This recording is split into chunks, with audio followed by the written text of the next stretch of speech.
Hi and welcome to a new video. With GIFs, it's now easier than ever to express yourself in an Instagram post or reel.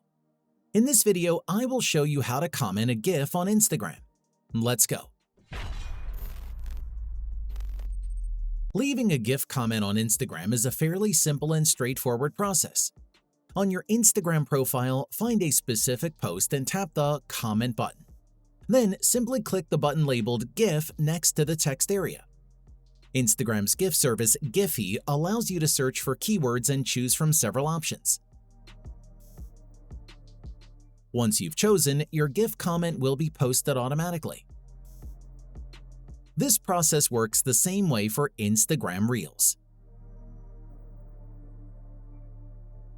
If you don't see the GIF option in the text box, make sure you have an updated version of Instagram. Updating your app ensures that you always have the latest features, bug fixes, and security updates. To get started, open the App Store on your iPhone. Tap on your profile in the upper right corner to access your account. Scroll down and here you should see a list of apps that have been updated recently. If an update is available, locate the specific application and click the Update button to update it manually. And that's it. If I could help you, feel free to give this video a thumbs up and don't forget to subscribe. Leave a comment down below if you have any questions. See you next time. Bye.